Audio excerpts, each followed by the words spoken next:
Ano po ba yung nangyari sa pinakahuling hari ng bayan ng Israel? Pag-usapan po natin yan sa devotion natin na ito.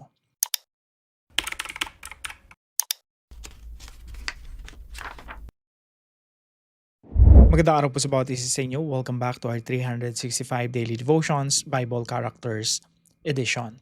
Binabati ko po muna ng happy birthday yung aking pamangkin na si Justin. Happy birthday sa iyo. Natutuloy po natin yung ating devotion po patungkol po sa pinakahuling hari ng Northern Kingdom o yung Israel. So, ito po, no, ang dami nating natalakay ng mga hari. So, dito po sa ating timeline, ayan, kung itong timeline natin na to, ma-familiarize tayo, mas mabilis nating maunawaan yung istorya ng Bible from Saul, First Samuel, hanggang sa Malakay, no, sa pinakakahuli-hulihang book sa Bible. So, ngayon po ay nandito na tayo, no, kay Hosea. Ito po yung huling king ng Northern Kingdom. So ano bang nangyari sa istorya?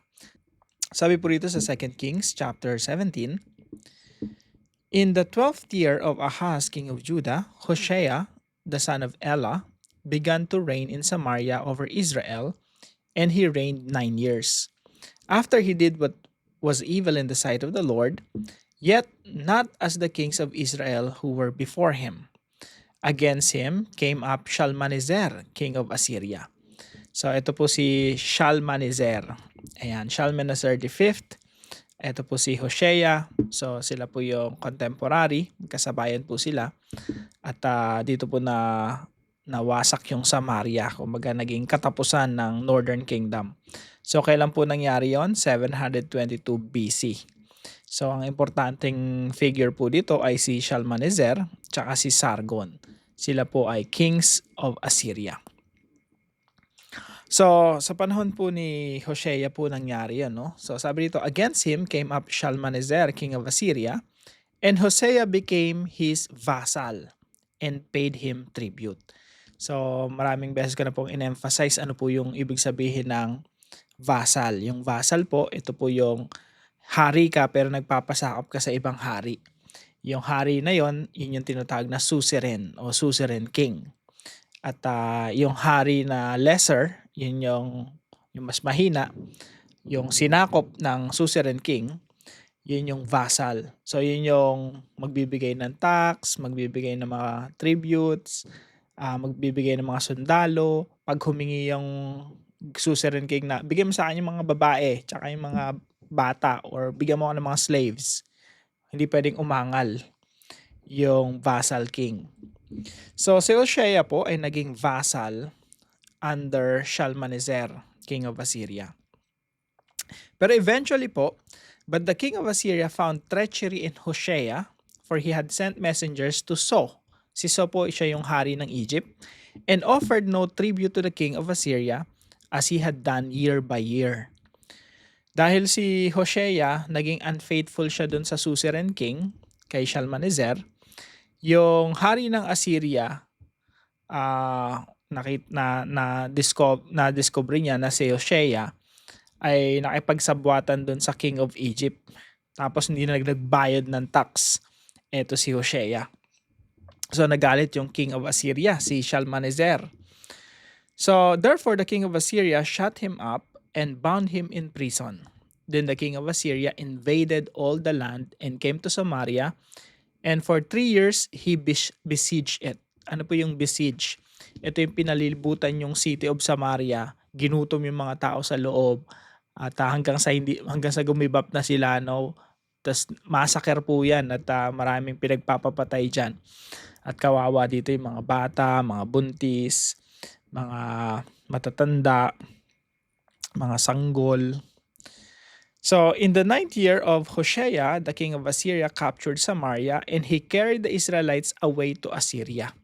So yung mga nakatira doon ng mga Israelites, pinalayas niya, dineport, exile, kumbaga pinalayas sa sariling bayan, and placed them in Hala, on the Habor, the river of Gozan, and in the cities of the Medes.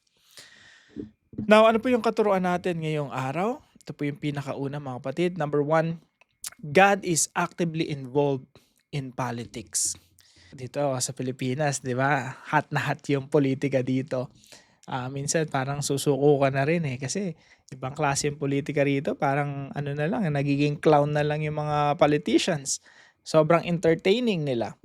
At maraming mga politiko hindi natin mapagkatiwalaan. Pero sa panahon po nila, parang ganun din, magulong-magulo yung sitwasyon, yung mga leaders nag-aaway-away, at magulong-magulo yung sitwasyon nila na para bang nandiyan pa ba si Lord? Nakikialam pa ba si Lord sa politika? Now, pag tinignan nyo po yung timeline natin na ito, sa lahat po ng nangyayari dito sa Northern Kingdom, sa politics, hanggang sa Southern Kingdom, makikita nyo na involved si Lord. In fact, ang Diyos yung humuhusga at humahatol sa mga korap na mga tao, korap na mga politiko at mga hari during that time. At siya din yung nagre-raise ng army against another king or kingdom. So God is very much involved in politics. Kaya kung sasabihin natin yung Diyos walang pakialam sa politika, nagkakamali po tayo kung sasabihin natin yon. Basahin lang natin yung Kings and Chronicles, kitang-kita na natin na involved si Lord. Not just in Israel and Judah, but also in Assyria and Babylon, in Persia, at sa maraming mga bansa. Sabi po rito, bakit na-exile? Bakit napalayas yung bayan ng Israel? So, sabi rito sa verse 7, "And this occurred because the people of Israel had sinned against the Lord their God, who had brought them up out of the land of Egypt." So, dito sa verse 7, in-explain, bakit winasak yung Samaria? Bakit may mga political upheaval? Bakit may mga may pagsakop ng Assyria sa Samaria? So, sa mata ng tao, puro politikang nakikita. Pero behind the scene, may reason ng Diyos. So, dito po sa verse 7, nandito yung reason. Kasi yung people of Israel, nagrebelde sila sa Diyos, sa napakahabang panahon, pinagpasensyahan sila ng Diyos, pero this time, hanggang dito na lang. At kailangan matuldukan na ang kaharian ng Northern Kingdom. Point number 2, dahil dito sa Kings and Chronicles, sa istorya ng mga hari sa Bible, we can say that God is not limited to faith and religion alone. Yung Diyos natin, hindi natin pwedeng i-confine sa church na hanggang dyan ka lang sa church, bawal kang pumunta sa politics, education, bawal kang pumunta sa iba't ibang sektor, iba't ibang aspeto ng buhay naming mga tao. Hindi pwede yun God is the God of all, and He is very much involved in all things, including politics. Kaya huwag tayong papayag na yung naniniwala ako sa separation ng church and state. Pero hindi ibig sabihin separation of state from God. Dahil ang Diyos, hindi mo pwedeng ihiwalay sa kahit anong domain or territory or activities ng mga tao. Number 3, God will judge evil on the day of reckoning. Ito yung ituturo sa atin ng Kings and Chronicles na yung Diyos natin laging may takdang panahon ng paghatol o paghukom.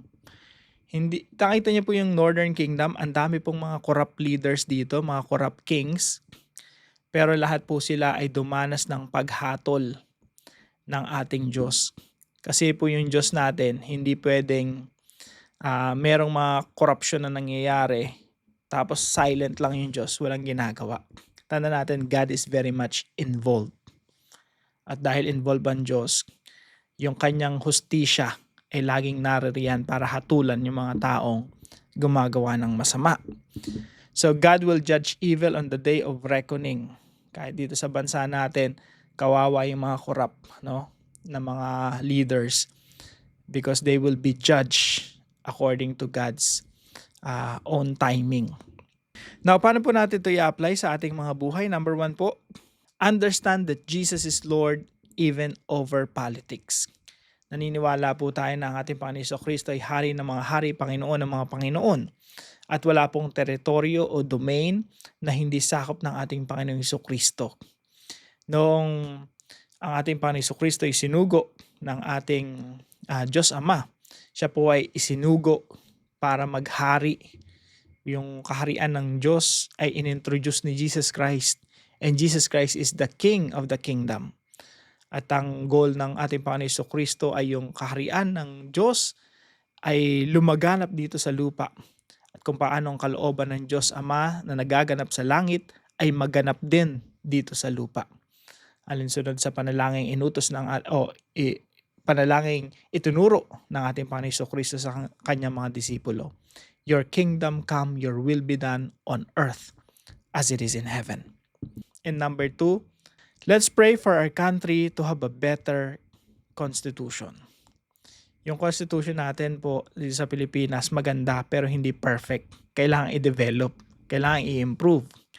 At yun po ay trabaho ng mga lawmakers, no? Trabaho ng Congress. Magkaroon ng revision, ma-improve. Kung ako po ang tatanungin, dapat ang improvement ng constitution natin ay mas lalong mapalapit sa mga prinsipyo ng ating Panginoong Jesucristo. Kaya po kung meron man sa inyo magiging senador o congressman, someday congresswoman, ang ipaglaban natin ay yung constitution natin o yung batas natin ay mas maging kahawig ng mga prinsipyo sa Biblia. Kaya po ako pag tinitignan ko yung constitution natin, tinitignan ko yung Bible, sabi ko, kailangan talaga ng discipleship, kailangan talaga ng Christian influence.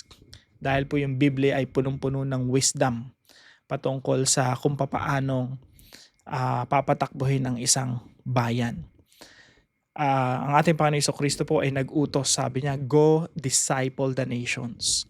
Parte po ng pagdidisipulo sa bansa, yung mga batas natin dito sa Pilipinas ay maging hawig ng mga prinsipyo sa Biblia. So pray for our country to have a better constitution. Yung constitution natin sa Pilipinas mas matanda pa sa akin ng 1 taon.